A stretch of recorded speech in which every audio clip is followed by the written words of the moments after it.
Magandang araw mga kaibigan.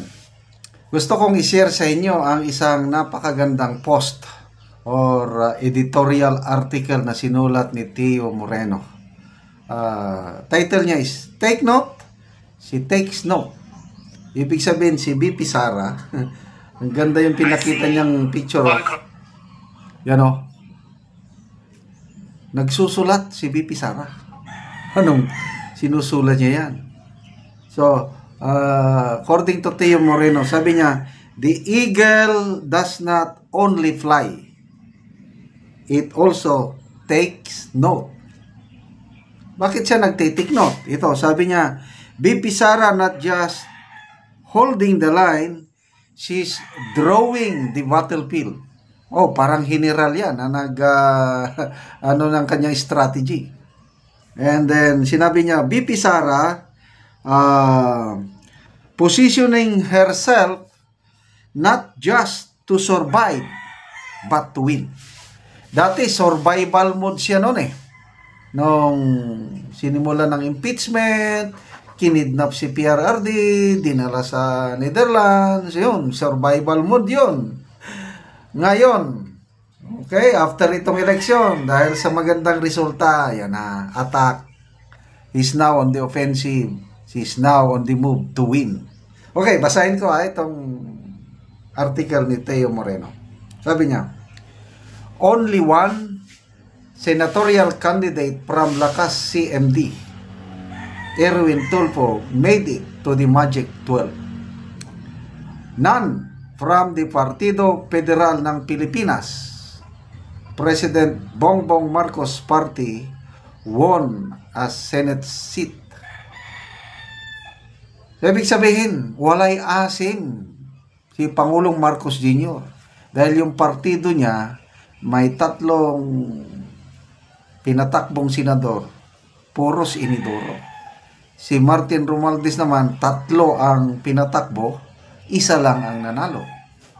Si Erwin Tulfo lang, talo si Binay, talo si Bong Revilla. In contrast, 3 candidates from the Nacionalista Party secured seats. Amy Marcos, Camille Villar, Pia Cayetano. Notably, 2 of them, Amy and Camille, were endorsed by BP Sara Duterte. Okay, bago yung endorsement ni BP Sara, alanganin na po si Amy Marcos at Camille Villar. Kaya lang, after that endorsement, grabe, namayagpag, pumatas, o ngayon, secured na ang kanilang spot.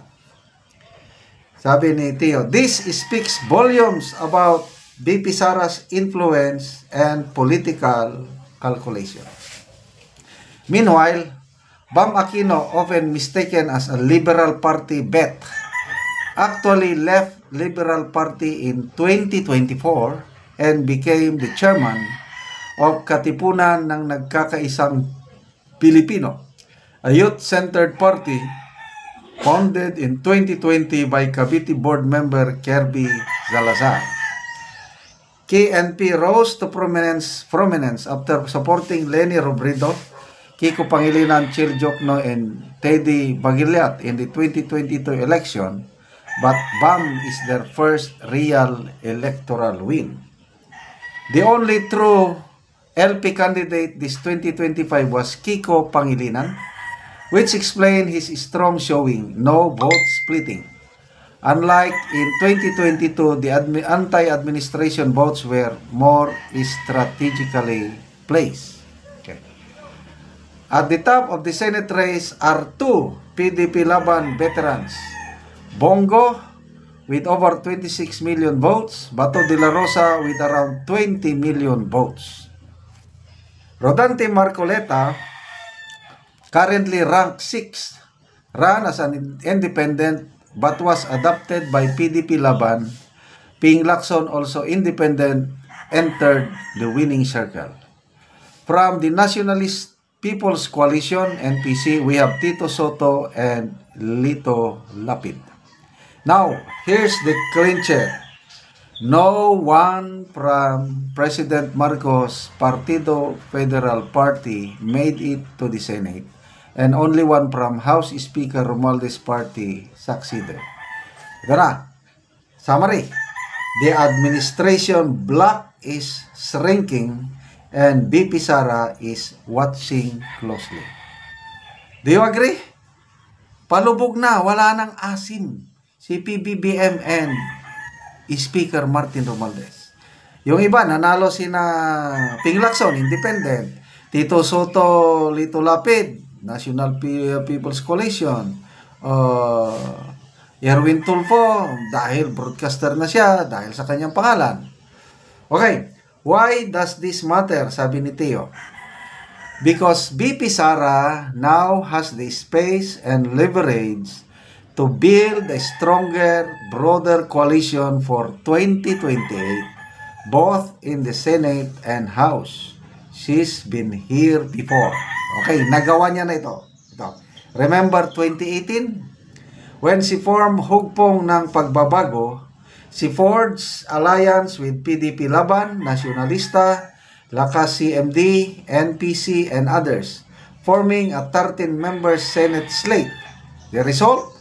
9 out of 13 hugpong bets won in 2019. That's very outstanding.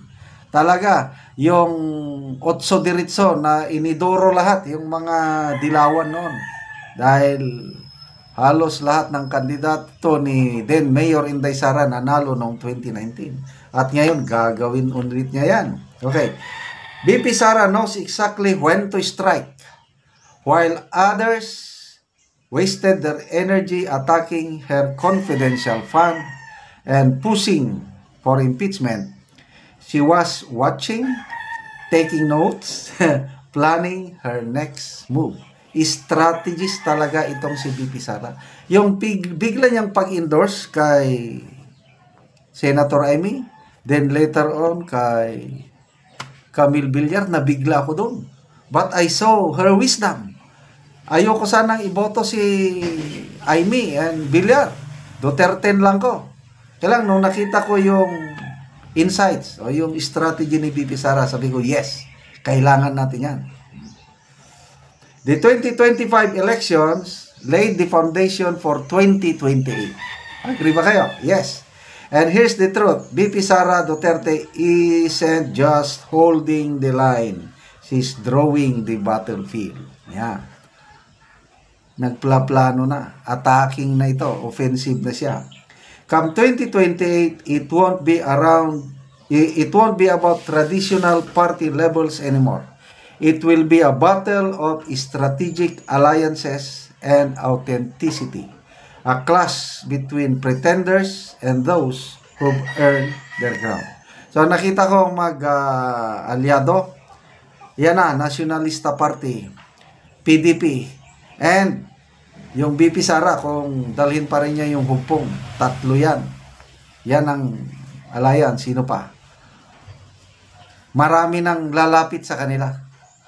Ganyan naman ang after this midterm election, nakikita nila sinong malakas. Lalapit na yan. Magre-resign na sila sa Partido Federal, Lakas CMD, magre-resign na yan. Pupunta na, mag-join na sa partido o yung alliance ni BP Sara. I tell you, ganyan ang mangyari. And BP Sara, she's already positioning herself not just to survive, but to win. Tapos na yung kanyang survival phase. She has survived. Ngayon, go for the win na siya ngayon. The eagle does not only fly, it takes notes. Kaya, ayan ang galing ng pagkagawa. So, salamat, Teo Moreno, sa iyong napakagandang insights. Salamat mga kaibigan sa inyong pagsubaybay sa ating channel. Nakakatulong kayo ng malaki sa Tribong Talandig dahil ang income natin sa channel na ito is pantulong sa tribo. Namimigay tayo ngayon ng libreng yero at pako para ma-repair ang sira-sirang bahay ng Tribong Talandig.